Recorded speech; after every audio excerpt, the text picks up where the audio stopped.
As you can tell, I like to go fast. Our race team is really well prepared. We like to look good, but we also like to dress good, and that's why we shop at Franklin Road Apparel. I own the company, and I wear the clothes that we sell in that store.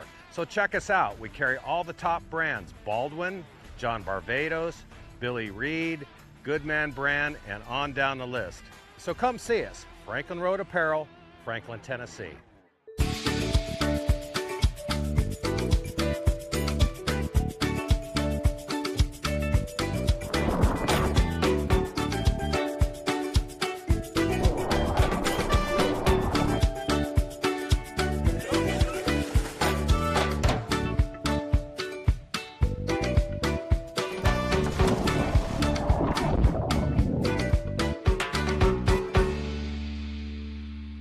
If your tooling isn't quite ready, and you need parts, and you need more parts than just a few, or if your run is just not that big, look to the experts in low-volume production, Three-Dimensional Services. Whether it's 10, 100, or 1,000 parts, we can meet your needs. And if it's 10,000, we can do that too. Three-Dimensional Services delivers high-quality parts for short runs, 70% faster than industry standards. Three-Dimensional Services. Prototype, production, proven. Menards is the Midwest's ultimate home improvement store. Family owned since 1958, Menards is the one-stop shop where you always save big money. Get the Midwest's best selection nationwide when you shop online at menards.com. We make it easy to complete your projects around the house, big or small. From hardware to plumbing or paint to appliances, we carry it all. Visit menards.com today to save big money at Menards. Save big money at Menards.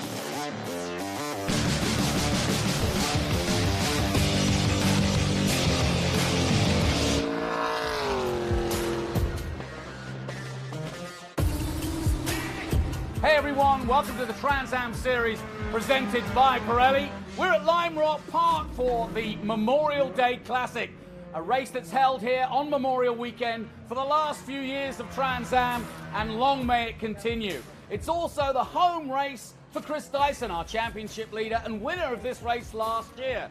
Chris Dyson grew up here, his father raced here, and this is where he learned all about racing. And he's on great form coming into this race, having won 2 races on the West Coast at Laguna Seca and Sonoma.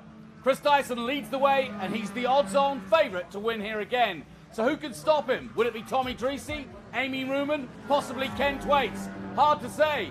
One man we welcome back to Lime Rock, who won here 2013, 14 and 15, is the one and only Paul Fix. We're delighted to have him back in our heritage class.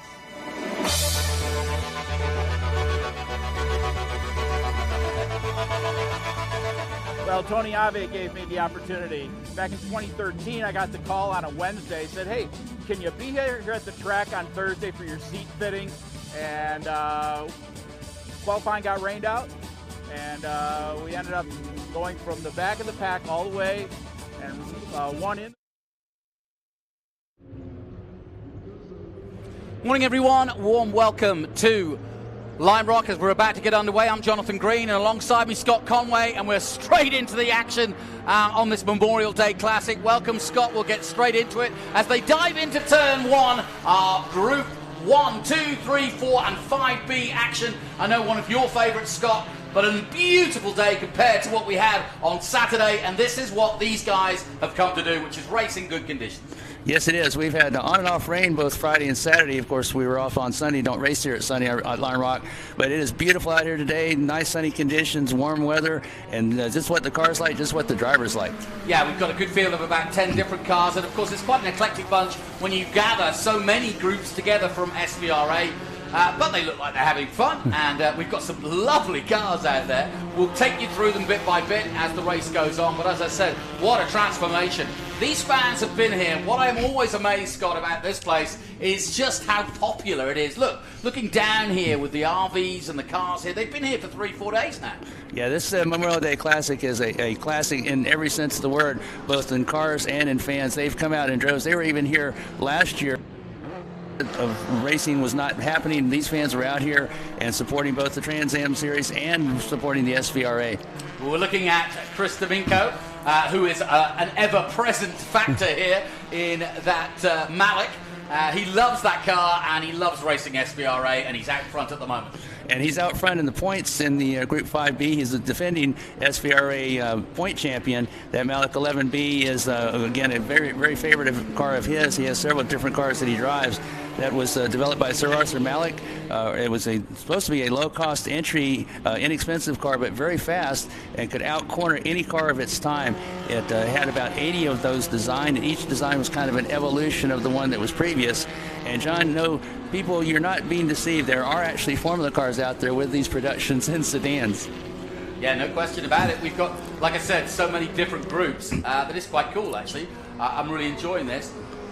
Now, the Formula cars have been the quickest when they were practicing and qualifying, and there are 3 distinct stories on these cars, Jonathan, so we'll kind of go through them one by one here. Yeah, go for it. Okay. Well, we have Gary Gesselter, who's out there in the Formula Ford. That is the Swift DB6. That has won 6 Formula Ford's SCCA National Championships. It was designed by David Bruins. Then we have the Eldon Mark 10 out there. That's in the hands of Tim Hannon, number 0. Now, the Eldon Mark 10 came about because the original drawings of the Eldon Mark 8, they were lost. So what they did was they took an Eldon Mark 8, they looked at it, said, what can we improve on the Eldon Mark 10? Well, they improved, almost redesigned the whole car. What a pass by the Austin Hilly there. Well, yeah, but it was forcing the little single-seater there to go onto the grass. That's where Andrea went on yesterday, but he made it pass anyway. Yeah, but that Eldon Mark 8, they had lost the original drawing, so they put the Eldon Mark 8 there and said, what can we improve on it? The main thing they did was they redesigned the rear bulkhead for inboard brakes, and that is the main thing they did, and they cleaned up the aerodynamics. But the most interesting story here is the Eagle DGF. That is the All-American Racers Dan Gurney entry, and the man that designed it, David Loring, got a phone call from Dan Gurney in the midwinter of 1976. And he said, David, would you like to design and drive the Eagle? Well, Loring hung up on him. He thought that it was his friend playing a practical joke on him. He hung up on Dan Gurney. So Gurney called him right back, and he said, I really am Dan Gurney, and I really would like you to design. And, of course, he did. It was a beautiful car. It was only 13 of these made. One of these is out there right now. It was a Eagle DGF. It was built in the AR shops of Dan Gurney in Santa Ana, California. And it was David Loring that not only finished second in the SCCA runoffs, but he also was the SCCA Formula Ford National Champion in 1978. Yeah, and just going to have an adjustment to Scott's mic. Sorry if we're having problems with it, but it's still the Malik leading the way at the moment and getting a good run for his money too, because that second place going very strong indeed. This is a good battle between the pair, and we can see it nicely. Tim Hannon in the Eldon Mark 10 right there with Chris at the moment, and showing no signs of letting go either. Yeah, those Formula Fords are doing really well up against the production cars, the Malik, the 11B Malik.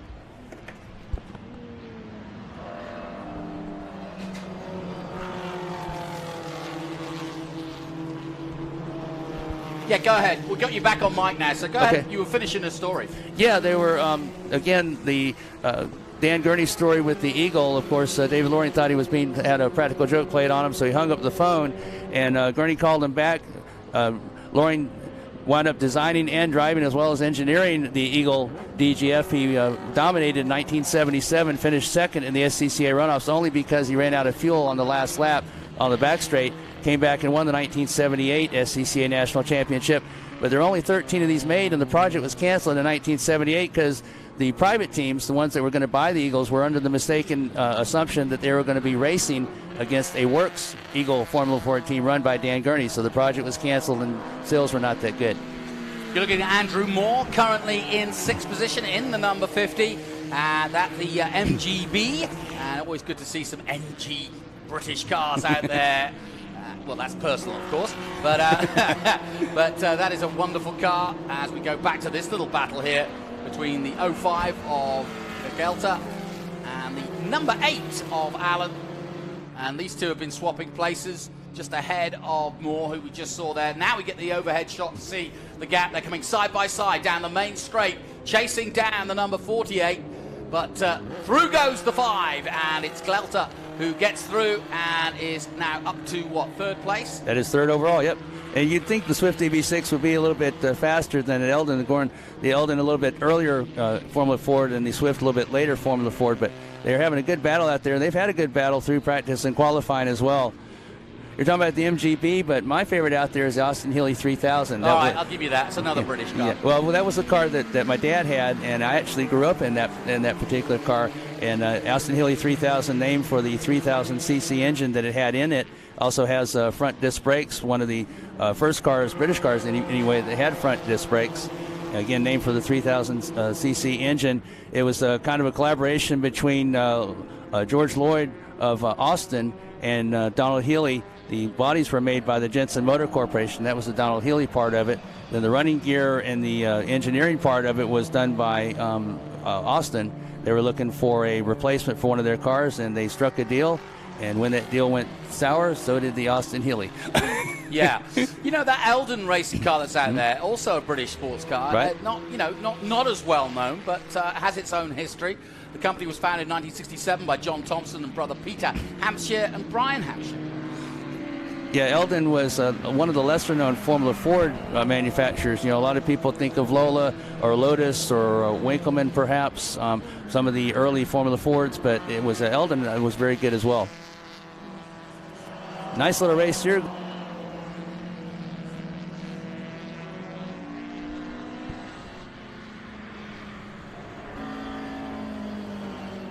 So Domingo leading the way at 8 laps, and we're finally getting to see some Japanese cars. We've got Santos out there too, and they're having their own little good battle as well. So we've got a good British contingent, a good Japanese contingent, down the main straight, down the San Posi straight towards turn 1. Yeah, Jorge Santos in that Datsun 1200 that was sold under the name of Datsun Sunny. Actually, it was a Nissan Sunny in Japan. Datsun 1200, very potent car out there, and it's giving that other car all it can handle there. Yeah, and for those Datsun fans, it was here that Paul Newman took his last run in Trans Am in a Datsun. Very successfully run by Paul Newman, yes, the same one, the actor, who of course was a very, very good national champion in his time. Did a lot of racing here at Lime Rock, and this was the seed of his final Trans Am race. So we always think of Datsun and of what Paul Newman was able to do. We're getting some traffic going on here. The 48 Malik coming through, and that battle is still on for first and second. It's not giving up as they get into traffic and come down the hill to turn 7. Yeah, those Formula cars, again, they were the quickest in qualifying. D'Amico was actually just a little bit behind them, and then in qualifying, D'Amico picked up the pace a little bit, but those Formula Fords are very quick around here, and Formula Ford was always great here. It's one of the cars that kind of made Skip Barber, where we are, the Lime Rock Skip Barber Racing School, what it is today. The Crosleys were the school cars, and a lot of people learned. Yep. Into the first turn, right through to take the lead. And it's a good thing that Malik saw him. You know, Malik is a little bit higher up in that, D'Amico's a little bit higher up in that Malik than the Formula 4, so good thing he saw him before he turned in there. And once he's ahead, he's got some good spaces. He goes down No Name straight and down this long straight where we've seen some big action over the weekend. It was very wet on the first day of our coverage, but now as they go up the hill, lose and get lightweight over that crest and then down towards turn 6. Was up there the other night with Tommy Dreesy, and very quick through there as they dive under the bridge and down this hill into 7. Got to keep it all together here. A very important corner, this turn 7. You get the drive out of here to get on the main straight, and the obvious overtake here at Lime Rock, which is a very short circuit, is down at the end of this first turn. And that Eldon, I would think, would probably be able to get by the Malik. I know the Malik's very fast down this fast straightaway, but that draft, the Eldon should be able to pick it up. With Gesselter getting out in the lead, that kind of split that battle up there. Yeah, the Eldon doing a good job, and Domingo staying with him. And we're now on lap 11 of our first coverage. This Group 1, 2, 3, 4, and 5B. So we've got an eclectic group of British single-seaters and sports cars, as well as the Japanese cars as well. So we've got a hodgepodge of different cars out here. But as you can see from the RVs parked up here, a huge crowd once again for the Memorial Day Classic. Memorial Weekend Classic, really. They call it the Memorial Day Classic. That Datsun 1200, you mentioned about the Japanese cars. It was actually designed and built to compete with the Toyota Corolla. That's right. So it's out there doing his job there. Exactly right. The Formula Ford didn't quite get by on the draft for the Malik. He's still right behind him, though. You know, I asked Chris Domingo about the, where you can see where the top of the engine pops out there, almost in front of him. I said, well, what if you get a leak? What if you get an oil leak and something starts splitting onto your helmet? And he said, that's all part of historic racing, Jonathan. You must understand. I quite enjoy it. Now there's, I think that's the Malumian Austin Healey 104 going by. James Juhas, yes. James Juhas, yeah. MGA Roadster. MGA Roadster. That's a 1500cc Roadster. In 1959, they changed to a larger engine, but 1956 Roadster has a 1500cc engine in it. MGA was always a great classic car to have out there, and Juhas, a longtime runner with the SVRA, and out there enjoying his foray. Again, beautiful weather out here to enjoying these convertibles. We were worried about it when we saw that rain come in through Friday and Saturday. Yes, we were, very much. But we got the weather forecast, and it said it was actually lovely yesterday on the Sunday, where there was no racing held here for Memorial Sunday. But today we were told it's going to be like this, and sure enough, it turned out to be just that way. There's Go ahead, Scott. I was going to say, there goes that big Austin Healey 3000. He was having a good battle, at least in qualifying, with the other Austin Healey out there, the 104. Don't know if he's still out there or not, but he was out there in qualifying. The Austin 104 named for the fact that it could go 100 miles per hour. Those are two of the big three Healeys. The Austin 104, 106, and the 3000 was kind of known as the three big Healeys to distinguish them from the smaller British cars, the Austin Healey Sprite. Yeah. That battle between that Malik and the Formula Ford, again, when they were coming down the front straightaway with that Malik, you can only see the Formula Ford behind it. You know, I've got my eyes on an Austin Healey ever since, I'm going to date myself here, but ever since I saw that Tears for Fears, Everybody Wants to Rule the World video, I took a look at that baby blue Austin Healey 1956 and went, that's mine. I haven't got it yet, but... Yeah, they were very big in D production back in the day in SCCA National Racing. That's what my dad raced in, was D production in a white Austin Healey, number 33. Called it Old 33 at the time, but it was a very distinctive car. It had a great overdrive in the transmission there. You could kind of pop that up there and get some extra speed out of it. It oversteered like crazy, but if you knew that was going to happen, you could kind of catch it and make some great straightaway speed out of it. Didn't they dial in oversteer? I mean, when that wasn't surely that was the experience to get oversteer. Yeah, you weren't driving it unless you were sideways. Right, and that's why they put that big engine in there. You know, they kind of progressed from the 104 up to the 106, then to the 3000 before the Austin Healey and Austin Jensen kind of collapsed there. But yeah, it was the progression of those cars, and it was oversteer, a lot of oversteer. Yeah, no kidding. Well, we're getting down to the business end, and Domingo is in a great fight at the moment, but it's this man in the number 5, the Gelter, doing a great job as they cross the line again, and he was already into turn 1, so he's got a good, strong lead as we look high above. A beautiful day here in the Connecticut sunshine as we look down on the hills of Lime Rock Park. It's a beautiful part of the country. This about 2 hours north of New York City, and a little bit south of Albany, Syracuse, and so on, and yeah, deep in the hills. And you can see, even on these shots, Jonathan, the progression of Formula Ford. You see the Swift DB6 is very clean. The mirrors are kind of, aerodynamic. The cockpit is very narrow.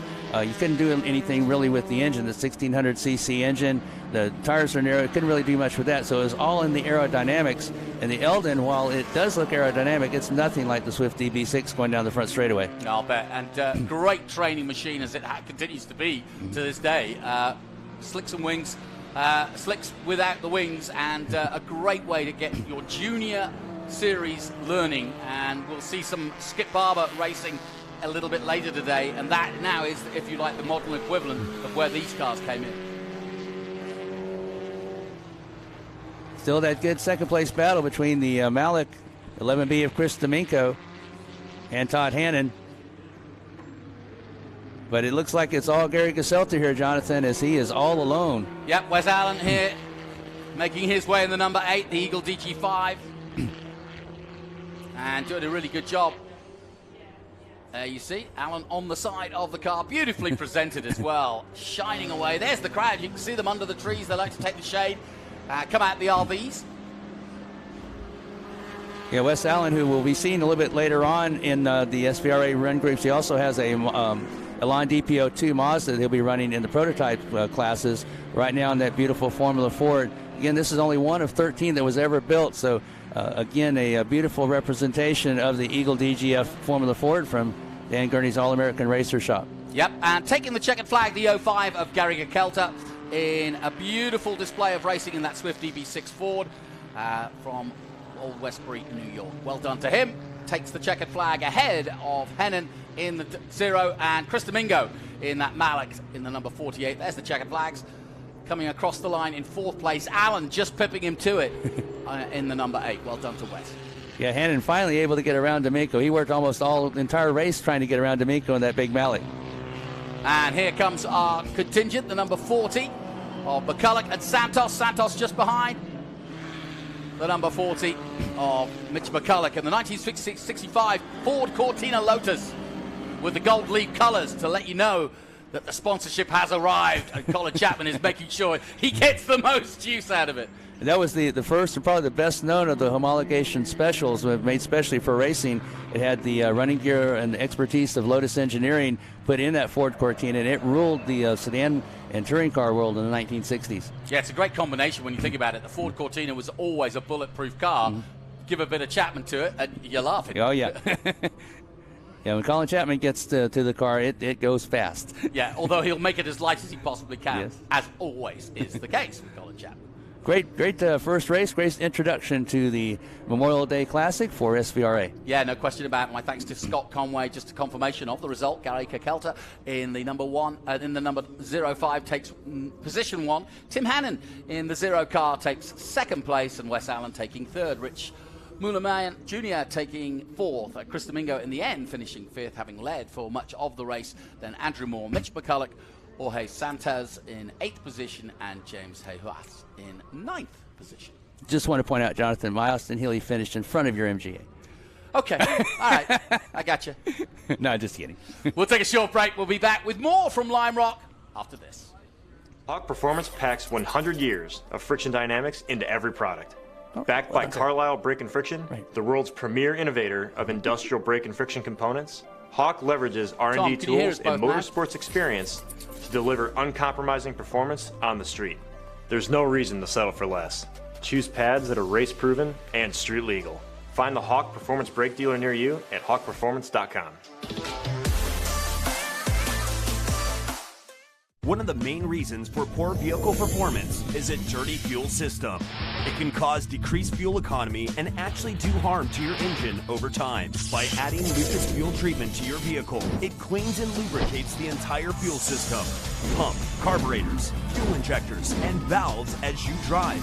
It also improves your vehicle's performance. It's a non-solvent product designed to protect both gasoline and diesel engines. Lucas Fuel Treatment. It works.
Welcome back to Lime Rock Park. It's a beautiful day here as we celebrate our Memorial Weekend tradition here at Lime Rock. It's been held here for many a year, and it's always a classic.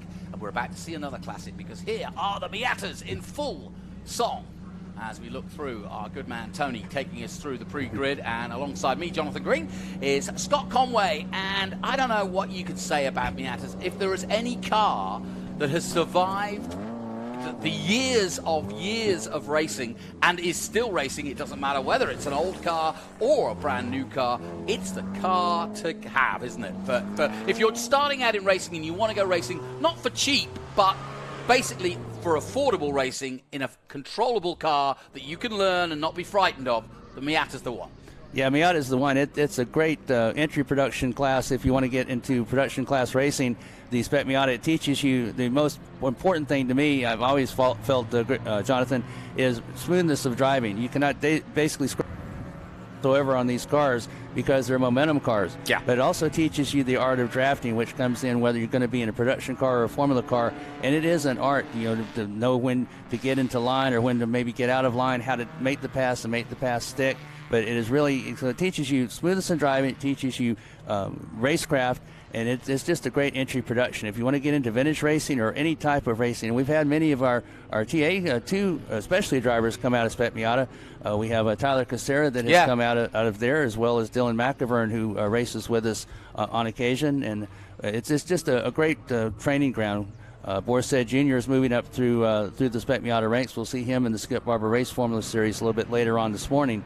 But yeah, it's absolutely great. And you, not only is it a great car to have, but we usually have an SCCA anyway, especially at the runoffs. We had a 92 car field up there. Wow. So no matter where you are on the track, you're having someone to race with, and that's important too because you can't learn unless you actually are competing against somebody.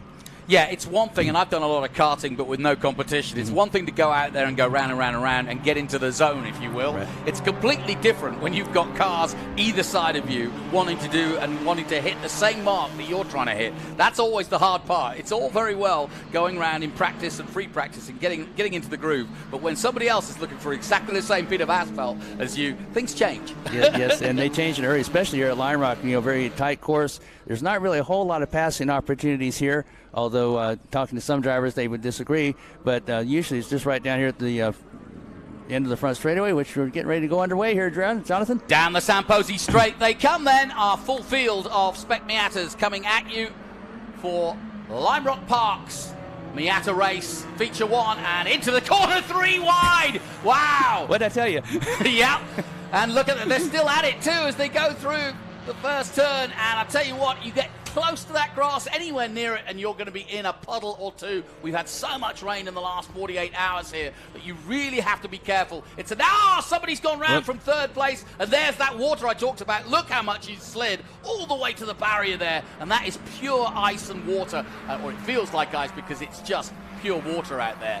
So you cannot risk that. So we've had one off already. And that's not intended in historic racing, I may add, but, it's Miatas. They have a dispensation of it. Yeah, and when you go off in the grass, just like he did, you actually pick up speed. You don't slow down. You do not, and you saw that for yourself. Usually, if you went off on dry grass, you'd slow down and maybe touch that barrier at the end. He was still accelerating under no control of his own towards the end there. First lap completed then, and it's Matthew Chimpolo who leads the way, or does he? Because it's side-by-side action. As the 19 coming right at him, that's John Eyre in the 2001. So we've got a 91 versus a 2001. And that's kind of my point, is it doesn't matter how old or how new the car is. You could go racing with any of these Miatas. Yeah, the 91 is the NA. That's the first generation of the Mazda. The 2004, the second generation of the Mazda. And they actually have a little bit more horsepower one than the other, but you wouldn't know it right at the moment. And again, it is drafting. This track, even though it has a lot of elevation changes, it's very fast. It has that right-hander, left-hander, but there are a lot of drafting opportunities. The no-name straight as well as the Samposi straight. Into these cars, and this is the 46th reunion here of the Skip Barber Racing School. They've had that all weekend long, and these cars were what Skip Barber made his name on with the Mazda Miatas, and a lot of slicing and dicing there, Jonathan. No question about it. Slicing and dicing is the word, and it's Caden Eyre. We've got John Eyre, but we've got Caden Eyre in the 90A, and Matthew Carr going wheel to wheel. Excellent stuff as they come back onto the Samposi straight down towards turn one. and Big Bend as it's called, and it is just that. When you see it from above on the drone, you really understand why this corner coming up now just seems to go on forever, because you dive into it, but it's not far from over. You've got to keep going, keep going, keep going, and here is where you exit. And it's actually, it's funny, I heard Terry Irwood describe this. There's a white line that kind of goes on the outside of that. That's not where you want to follow, because you kind of want to hit your apex right where that white line intersects, right where the compression of the corner is. And that's how you get your fastest lap here. But you also saw a demonstration. Side-by-side racing is great, but that side-by-side racing brought that third-place car right up to it. Again, these cars are identical as possible. The first race was back in 1966 at Texas World Speedway. They had 4 cars in that class, far cry from today's 50, 60, and 70 car fields. But here again, right nose to tail, and you'll see it looks like they're right to the edge of the track. Well, that's actually smoothest. You track out as far as you can. Again, you scrub any speed off these cars. It's not like with the Trans Am cars that we saw on Saturday where you just plant your foot down and gain ground. No, you actually have to work. That's part of the allure of this class, is that you have to work at making a pass. You have to work at setting the driver up, and it may take 2 or 3 laps. But it's such a teaching. You do not want to do that as he threw up some dust. He got lucky there because he kept his foot in. If he'd have taken his foot off the accelerator there, that could have easily spun him round. But he was under pressure air in the 19. But he holds on to the lead just. And as you quite rightly point out, but now comes the payday, because effectively he's lost drive down the no-name straight, and Chimbolo will possibly, in the 04, make a move up the hill as they come towards turn 6. We'll find out. If he doesn't make it there, he should be close enough down to the diving turn, but it looks like he's sizing him up already, Jonathan. Yeah, no question. And look at 3rd, 4th, and 5th. Yeah, we've got 3rd in Sire in right there, and then you've got Aircar and Wallace all together as well, as here come the rest of the midfield through and up the hill and over. But we'll go back, I'm sure, to the leaders. And most of these drivers are familiar with each other. This is part of the Lime Rock Drivers Club that are with these Mazda Miatas. So it's not as if these cars don't know what the other driver is going to do. They're very, very familiar with them as to what their moves are going to be. And you saw that on the opening laps. They're side by side and nose to tail racing. Has gone onto the grass. He spun it round. So is 2nd place. 2 off and into the wet grass. And that is a real shame. So we've gone from a 3-way brilliant battle to a 1-man at the front on his own. It's the 86 and the 4. So both Kurt Sire and the 04 of Matthew Chimbolo go off. And that's exactly what I was alluding to. You go too strong and you just touch the grass for a second and it's all over. And that's bad news for that 3rd-place car, because he was using those 2 cars as a draft to catch up to that lead pair, but now he has no help whatsoever. He's kind of out there on an island. Yep, absolutely. So plenty of drama here. Lap 5 gone in this one-make series of Miata racing for SVRA. Let's take another look at it. And here you see, watch on the right-hand side of your screen, the 3 of them are tight, and they're all taking different lines into turn 1. But watch now, as the leader goes through, 1 and 3rd place goes off, and then the other one finds himself in trouble too, and he gets turned backwards. It's almost as they converged all at the same exit point, and there was just not enough room there. But again, the Mazda Miatas again proving a great training more drama. Wow. Another coming together as off goes the 90. And he had some help there. Yes, Matthew's car getting his car in trouble. Yeah, sometimes you have to kind of question, well, did he or didn't? No, that was pretty obvious. Yeah, was that the 90? Well, that was the 90 Air of Caden Air that went off. So, yeah, so that was the 90A that went off, and like you say, got some helping hands to do that. At the moment, this has a lot of the same action as Charlotte did last night. Yeah, it's not dissimilar. I don't know if you watched NASCAR last night, but there was plenty of drama going on at Charlotte, and as Scott rightly points out, it's a little bit like that out there today. This is historic, guys. You're meant to be, you're meant to be being careful. Not at all. They love racing. Yeah, then we had the first couple of cars went off on their own, so spinning. That one had a little bit of help there. Just a brief touch, but when these cars are loaded up, again, a lot of elevation change. You're switching back and forth. You have the big bend, the right-hander, the left-hander. You're trying to set up. No name straight really isn't a straight. When you have those cars loaded either on the left or the right, you just a little bit of touch. It doesn't take much. These cars go right around. Well, Sire's recovered well in the 86. We just saw a glimpse of him there with that star on the front. He's now in, 4th position, having been off at turn 1.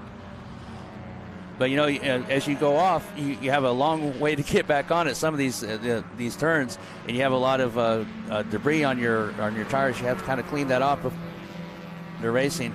But again, you know, he's just going to have to put his head down, do lap after lap, hit your marks, and hopefully bring himself back up. But the biggest thing is he has no help. These cars are most effective when they're drafting together nose to tail, and you'll see teammates a lot of times in SCCA club racing. We see the teammates will go, you know, first and second. They'll be sure and be on the grid, and they'll talk to each other before, you know, even if they're on different sides of the grid. How do we get lined up so we can get drafting down these long straightaways? Here we go. Talking of drafting, we're side by side now. A little side drafting perhaps as they come alongside, but it is going to be the number 90 getting into the lead. That's Matthew Carr in the 99 Mazda.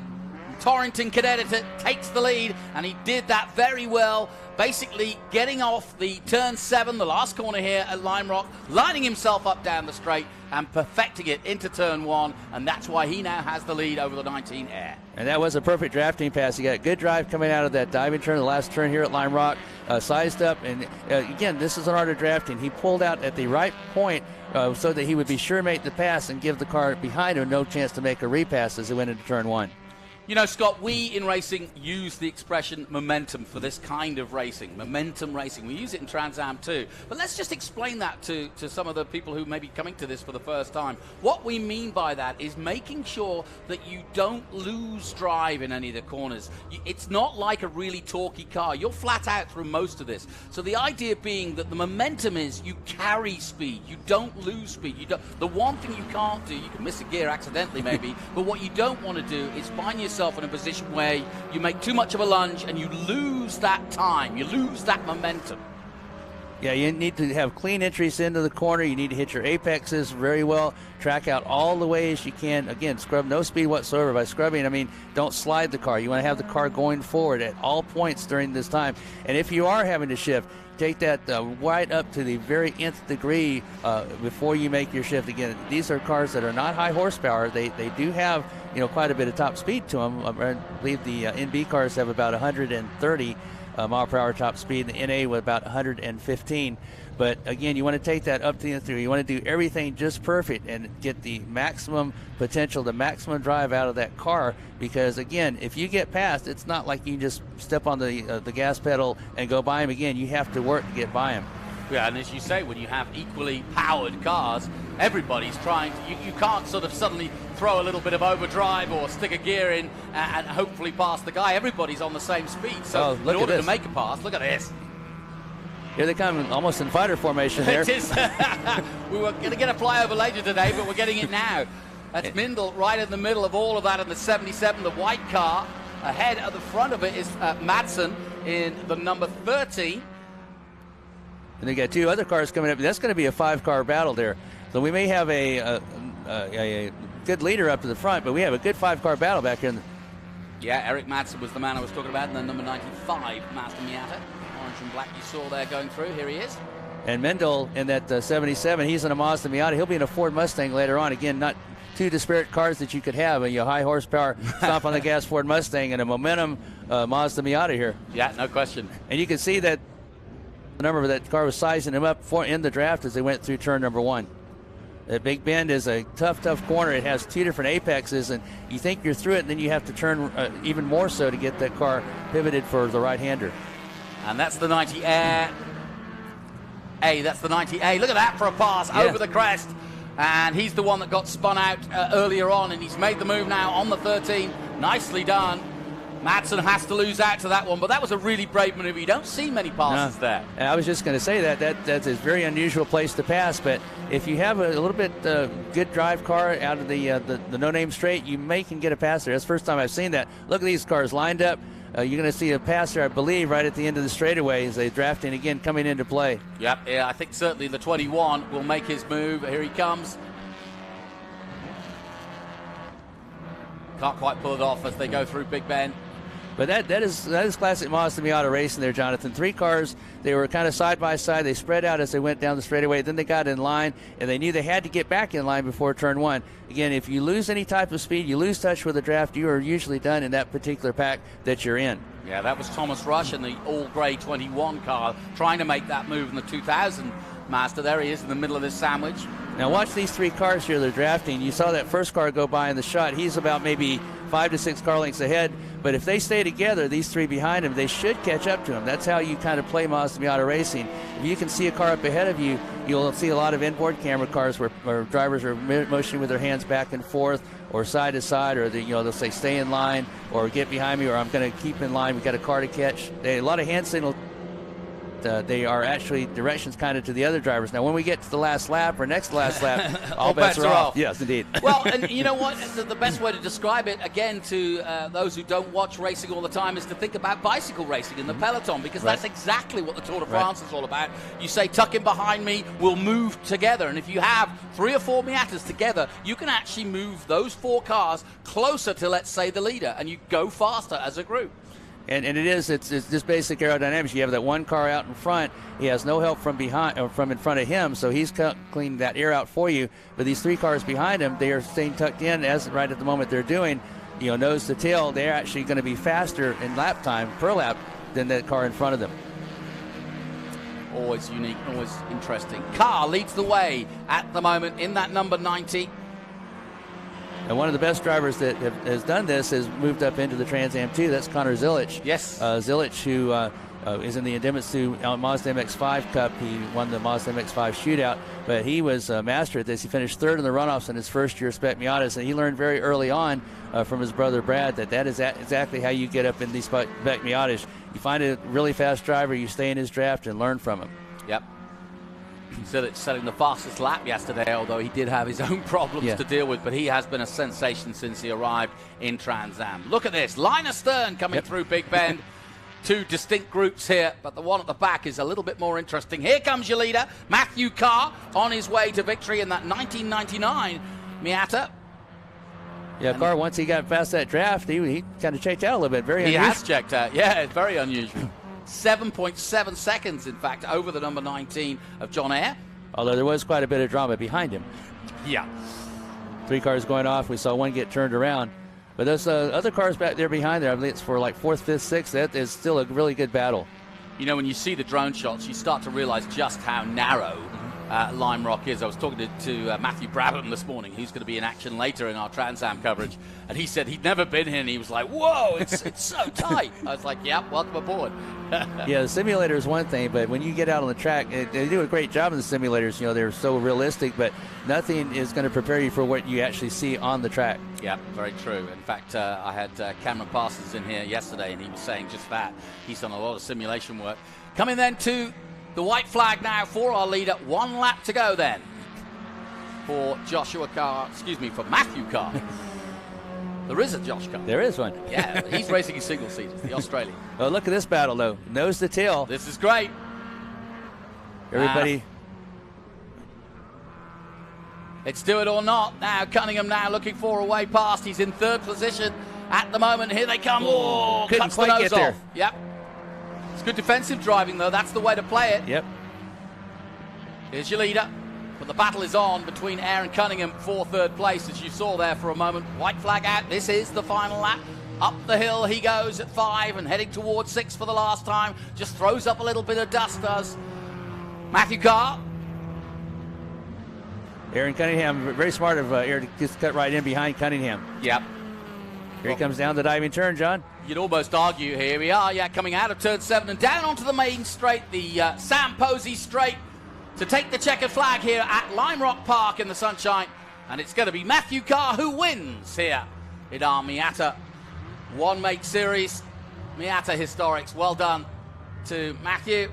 But what will the rest of the podium look like? I don't know. It's not done yet. Here they come towards the line, and it's nip and tuck between them.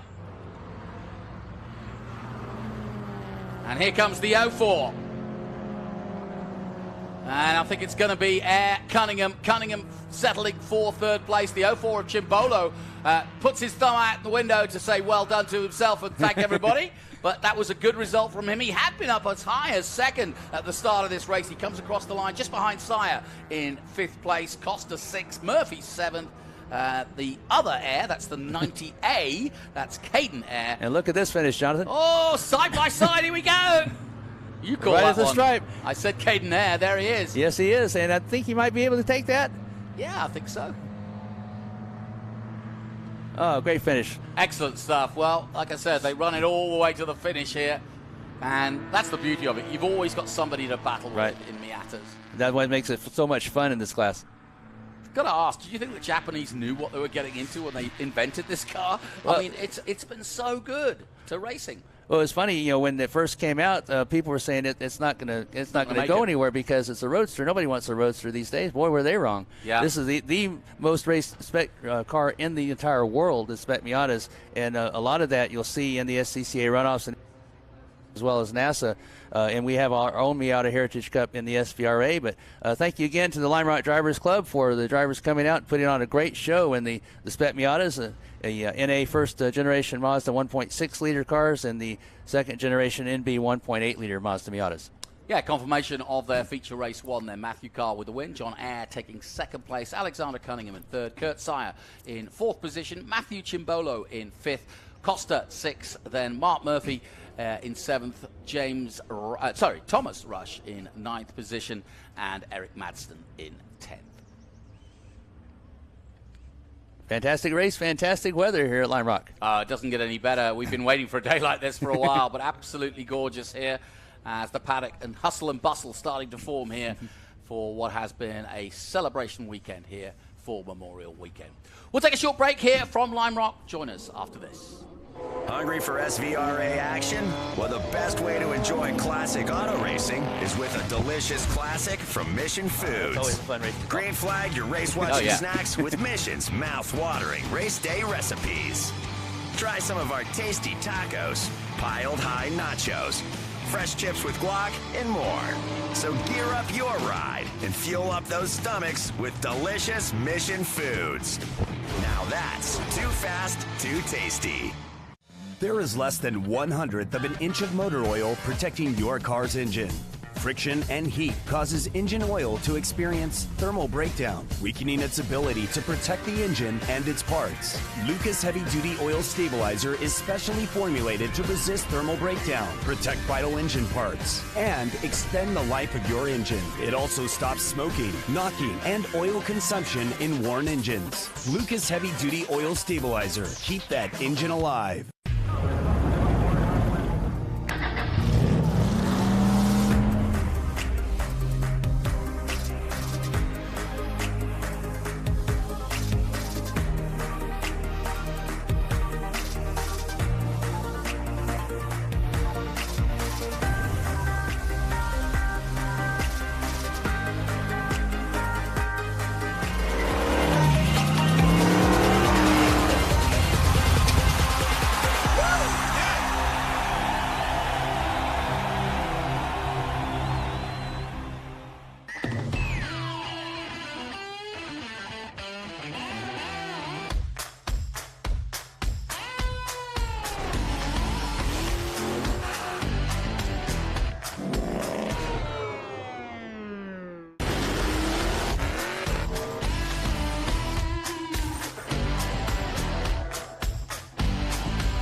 To the SpeedTour here from Lime Rock Park. How about that for a racing car? A Jaguar, no less, the number 61. Love to drive in a Jaguar, as Pink Floyd once said. We've now got our big bore production sports cars and sedans through 1972. Scott, it doesn't get any better than this, does it? No, it certainly doesn't. This, again, harkening back to some of these are Trans Am cars, the Jaguars and the Corvettes and what have you. Looking forward to this very much so. Porsches and just Ferraris. We have all types of cars out there. Eclectic group, as you said. That Donovan group that you see on the back of it, they prepare cars for this region of especially Jaguars. There's the Datsun. But they are, I've seen these guys at Lime Rock before, and they are immaculate. Yeah, they have a three-car team, Jack Bush, Jason Rabe, and Art Hebert. And in fact, Bush won both rounds last year at Lime Rock. But yeah, Bush was very, very fast in this. He also is a longtime SCCA runner. Used to run in GT1, won the Northeast Division back in 2015 in a Chevrolet Corvette, I believe. But he's out there in that Jaguar, and he knows how to get that around this track. It's a very fast car. This is a track made really well for.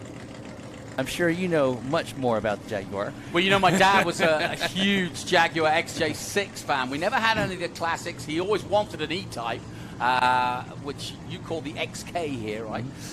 But never got it. My mum had a Nissan. We never had a Datsun like this, but I loved those cars growing up. And I already mentioned Paul Newman's accolades with it. Yeah, Datsun, a big mark, and made such an impact, both on the road and on the track, especially here in the States. No question that Datsun sort of made a name for itself, but not so much in Europe as they did here.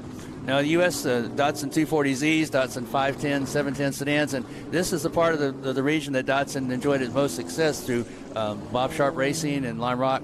And Paul Newman, of course, was here, and Paul Newman winning championships for Bob Sharp Racing, as well as Bob and Scott Sharp.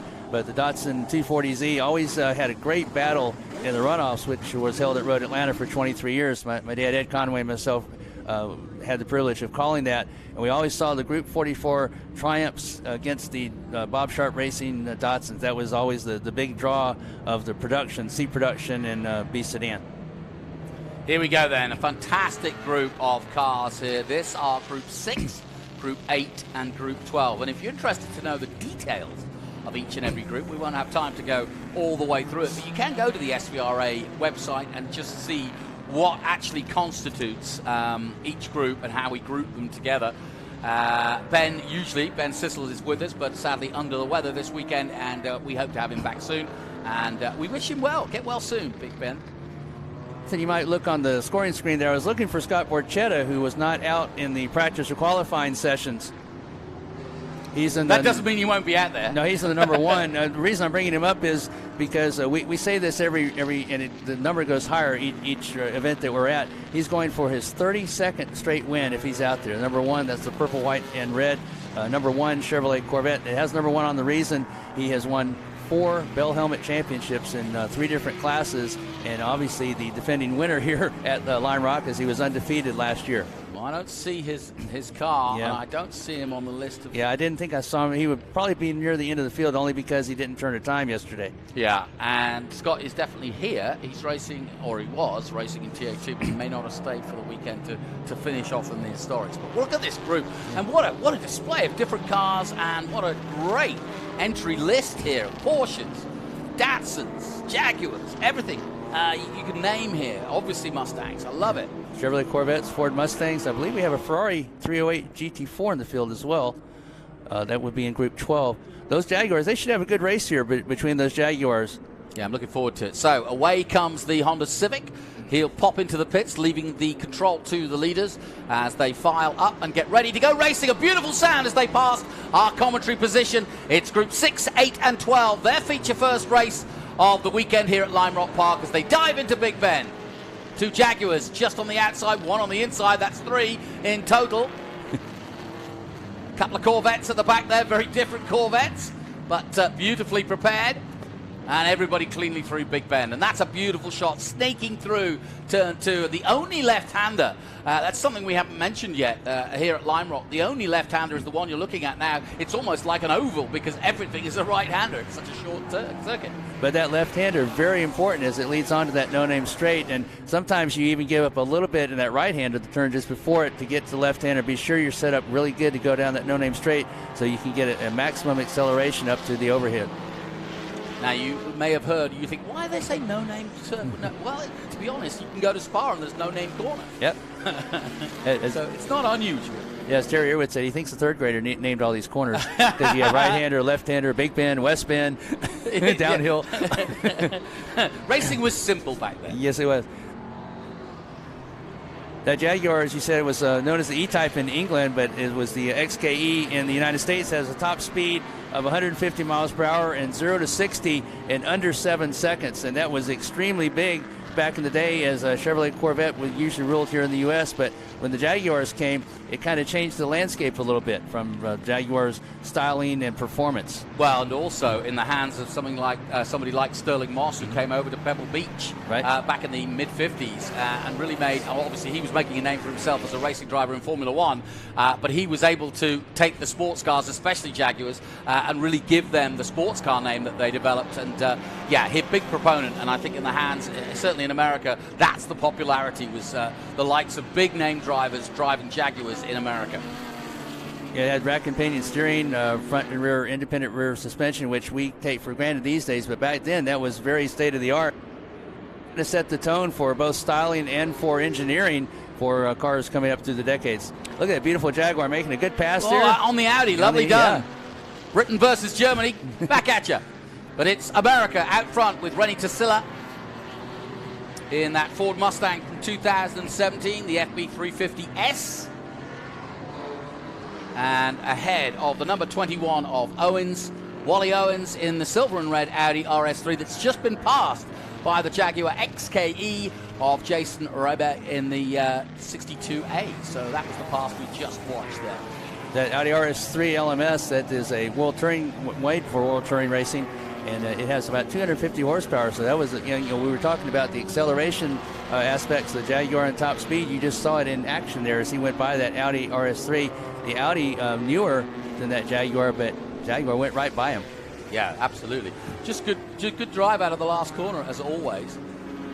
And that's so important here as we see it pass. I believe it's Ray Zizza in the Chevrolet Corvette going by one of the Datsuns. Zizza, a longtime SVRA competitor, has won a number of SVRA Sprint Point championships in Group 12 in that yellow Chevrolet Corvette.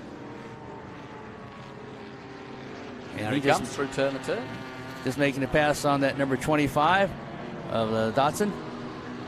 I believe there's another Datsun in behind him. Remember, Porsche.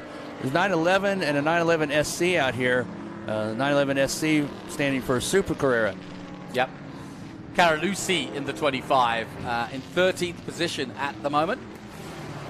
Datsun 240Z, brought over by Dr. Yutaka Katayama, or Dr. K back in the day. He was sent here to the U.S. kind of as punishment for entering a Datsun rally when the company was first formed. The executives of the company didn't want the car raced. They were dead set against it, and he kind of snuck one out, and unfortunately it won the rally, so he got a lot of publicity. Unfortunately. Yeah, so they knew that he did it. They sent him to the U.S. as punishment, where Katayama came over to the U.S. and began to understand the U.S. market very well, and was instrumental in the reason for the Datsun 240Z and the 510 being here is because of Dr. Katayama. In fact, those same executives that were so upset with him, they came over to see why they were selling so many here in the U.S. Right. Yeah, and it is because they didn't perhaps know the race on Sunday, buy on Monday kind of view that we had here in the States. We were just watching the 666 of Ben Wallace in that 911 SC coming through shot a moment ago. He's down there in 14th position, pedaling hard and up against Caralucci in the 25. That's a good story. I like that. I love stories like that. It doesn't surprise me either. Japanese, have a way of doing things and have a plan. And if you vary from that plan, they don't get very happy with you. No, but if that plan that you decide to instigate turns out to be good for Japan and good for the mark, then it's okay. Then it's okay. All is forgiven.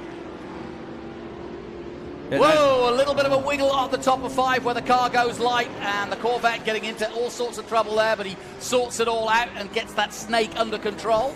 Here he comes. Big bit of a moment, though, for the number 11. I believe that's James Glass in the 65 Chevrolet Corvette. Well, he almost broke the glass ceiling then. Yeah, he's That's a 65 Roadster.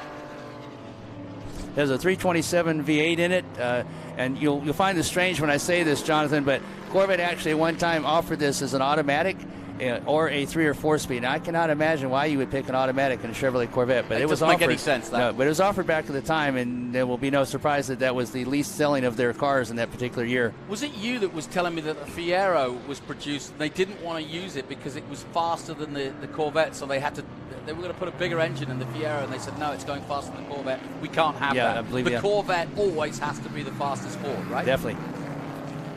I believe that, I have to check here, I believe that's 135 mile per hour top speed, and 0 to 60 was 5.7 seconds. And at the time, that was the fastest production-based car that the United States had, a Chevrolet Corvette. There you go.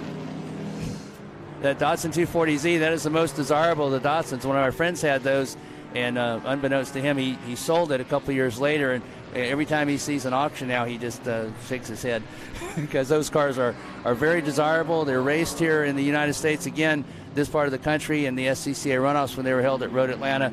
Always the Datsun 240Z was the car to beat. Bob Sharp, Jim Fitzgerald, just two of the many drivers along with Bob Leitzinger that raced those cars to much success in the United States. So you know you're going to be a good racing driver with a name like Leitzinger. Yes. Green, there's no hope. Leitzinger, what a great name. Yes, it was. And, of course, the late, great Paul Newman as well. Of course. And it's funny because in his first championship in a Datsun, although he's best known for Datsuns, obviously he raced here at Lime Rock, and it was always fun to watch him because the car number, you just looked at the car number, you knew the age of Newman, because that's what he had on his car. And the last race he raced here at Lime Rock, he was number 73 because he was 73. Which is not a mean feat when you think about it. I mean, Paul Newman, his acting career went long into the night, as it were, but wow, 73 to be racing at this level, pretty impressive. Jim Fitzgerald actually taught him as the driving instructor at Road Atlanta, at Road Atlanta, and he was saying, said, Paul, if you had started earlier, man, what a great professional race car driver you would have been. I mean, he was that good, and he was a very quick study, he was very serious about it, and he loved to do it. Yep, and the same is true of Steve McQueen, of course. Everybody says that if Steve McQueen had chosen instead to not do acting, puff of smoke there, and instead, that's why, because the 12 has gone off, sadly. And that's Mark Larson in the Mustang Boss from 1969 just going off there. Now that car should do well here. That has a lot of Trans Am history behind it with Budmore Engineering Ford Mustangs with George Foreman and Parnelli Jones. And we just had the historic Trans Am races that we did out in California as part of the West Coast swing.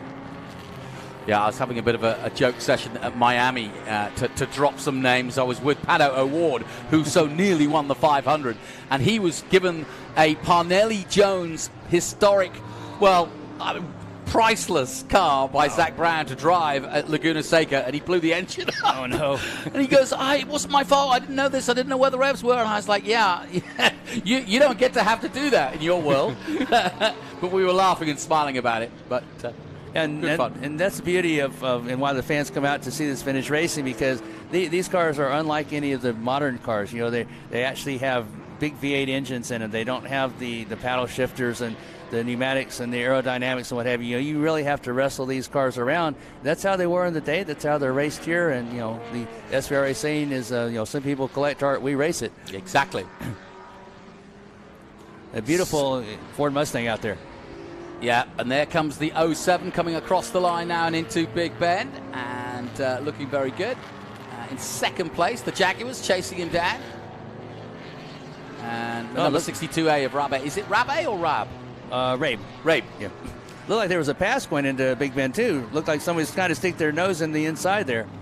Yeah, so we've got the Jaguar XKE leading at the moment then with Jason Rabe. So that's good news. 1962. These are the pack chasing him at the moment. Couple of Mustangs, another Jaguar. And that's actually an older Jaguar. 1967, I believe, is what Busch and Hebert both drive. Beautifully prepared, as I say. Donovan works here in the New York State that put these cars together. And they really do a heck of a job. Well, you see the body lean of that Jaguar as it came through that turn. And he had the plant fitted on the full horsepower down. Beautiful car. Absolutely gorgeous. But that Ford Mustang chasing behind it, that's a very potent car as well, introduced in 1961 by Lee Iacocca. And they were hoping that they would get good sales on it. Well, they never envisioned the first year they sold 400,000 copies of that Ford Mustang. Introduced, I believe it was at the New York World's Fair in 1961. It was their top-selling car since the Model A.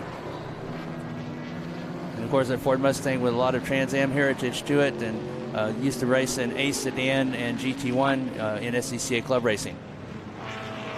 And he's tearing up the field here. 11 of the 16 gone. We're watching the 62A deftly make his way through this Lime Rock circuit, leading the way, coming out of 7. Look at the drift there. Beautifully done. Moss would be proud. Jack Bush, again, he won both rounds. He's going to have to do some fast pedaling there, Jonathan, to catch up not only that Mustang in front of him, but to Rabe, who leads the field. Yep, and Bloom in second. Tassila, who led at the start of this race, now down in third. Herbert in fourth position. Owens fifth. Utzon in sixth place. Viola in seventh. And then Piera in eighth. We got a spin. Got a spin right there. Good job of avoidance, too. That was right in front of somebody. Yeah, that was Bernard Turi in the Penske Camaro IROC, that brown car that you just saw spin round. Turi, that's an interesting story in that number 10. That was a 1974 IROC Camaro. In 73, it was the Porsches, but in 74, they went to the Chevrolet Camaros, basically because it was a lot less expensive to maintain the Camaro than the Porsche, and they also makes sense. And they also felt that the Camaro would be more relatable on TV. Yep. So True. they did that. There were 15 of these built, 12 that were actually raced, 3 that were spares. This particular one was raced by Brian Redmond, James Hunt, and A.J. Foyt. Finished second at Riverside and third at Daytona. There were only 4 races that year, 3 of them being at Riverside, the 4th one being at Daytona. But it makes about 440 horsepower, and all of the 15 cars were within 5 miles per hour, either plus or minus, of that 440 horsepower. And I'm going to say, you talk about making television names, the names you just rolled off there, that's going to get some television eyes too. When you start talking A.J. Foyt and Brian Redmond, you know that you've got something to watch. And you had George Fulmer in there. Yep. It was taking 12, at that time, 12 drivers from different varying kinds of motorsports. They're champions and all, or very good drivers and all, and putting them in identical cars to see who was the best driver in the world. Of course, Donahue had a little bit of an unfair advantage, which he usually had, but even more so here, because Penske was the one that came up with the series, the inaugural 1973 Porsches, and then switched to the Camaros, and they did most of the development work and most of the design work on those Camaros. They didn't actually do a lot of engineering on the wheel wells. They actually bolted larger fenders on them because it was easier to do for the wider tires. But the main thing that they said that made the biggest difference was the spoiler, kind of the lip spoiler that's down on the front of that car, that actually helped downforce and actually made it faster. Well, Rabe now in second place. You're watching him, and he's been overtaken by the 07 of Bloom, the leader at the moment in the 07. And there you can see the gap between them. It's about 5 car lengths as they go through the left-hander and onto No Name Straight for the final time. Good battle. See if Bloom is able to retaliate here. Yeah, Bloom got the lead in that 2014 Ford Boss up against a much older Jaguar as the Jaguar pops over the hill, and they both head down towards turn 6. And for the final time, it looks as though the 07 of Daniel Bloom in that Ford Boss coming across to the San Posey Straight, and we'll see the checkered flag. I can see it myself, and he takes the checkered flag. So it's Bloom, Daniel Bloom, who wins this race ahead of Rabe, who'd had a very good run at the front, I may add. But in the end, the 62A has to cross the line. Jason in the 62 Jaguar XKE takes second place, and Herbert in the 63 takes third.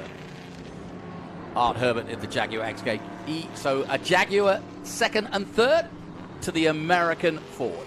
Probably a little disappointing for Rabe after leading that long. I'm sure he saw that big Mustang coming up behind him and said, with the horsepower down the straightaway, but can I hold on? Not quite. Yeah. So again, some really nice cars out in action, putting on a good display, and again, not afraid to push these cars. We saw a few spins. We definitely saw some nice battles throughout this one as the Corvettes and the Camaros come through. It's a beautiful day here in Lime Rock. I keep looking at this picture going, where's this? Because we came here last year and it poured with rain, and it poured again here. It just seems to be the wont of this part of the year for this part of New York, Connecticut, and so on. And but today is absolutely glorious. And so appreciative to the fans that have come out. We had sales, and we were able to have the fans out here. We had the car shows out here yesterday, and of course great racing out here today, John. So just to confirm then, Daniel Bloom with the win in the 07, the black Ford Boss. 302R, then Jason Rabe second, Art Herbert in third, Tassila in fourth position, and then Ray Ziza in fifth position, Chris Utzon in sixth, Viola seventh, Michael Pereira in eighth, then Wally Owens ninth, and rounding out the top 10, Christian Taylor. So, wonderful scenes here. We'll take a short break here, and when we come back, we'll have more action. Stay with us, and don't forget, our feature race is coming up very soon for Trans Am. More coming up from Lime Rock at this Memorial Day Classic. Stay with us. Keeping your pride and joy perfect is as easy as 1, 2, 3. Start with Slick Mist Speed Wax. Simply mist on and wipe off for a professional detailer shine. For your tires and trim, there's Lucas Slick Mist Tire and Trim Shine. Spray on and wipe off for better than new look. Then finish her with Lucas Slick Mist Interior Detailer. Just spray and wipe. Easy. Use Lucas Slick Mist Car Care products and she'll never look better. Fast, easy, and professional. Really, it's sort of like having an extra set of hands. Or 3. Hungry for SVRA action? Well, the best way to enjoy classic auto racing is with a delicious classic from Mission Foods. Green flag your race-watching snacks with Mission's mouth-watering race day recipes. Try some of our tasty tacos, piled high nachos, fresh chips with guac, and more. So gear up your ride and fuel up those stomachs with delicious Mission Foods. Now that's too fast, too tasty. When the finish line calls, we answer. Hit the road with insurance protection from Hagerty. Whether you drive a built racer, sports car, or exotic, and save an average of $264. Get a quote today at Hagerty.com. When the road calls, we answer. With our guaranteed value, unparalleled service and expertise, and savings of $264 on average, Hagerty has you covered no matter what's around the bend. Get a quote today at Hagerty.com.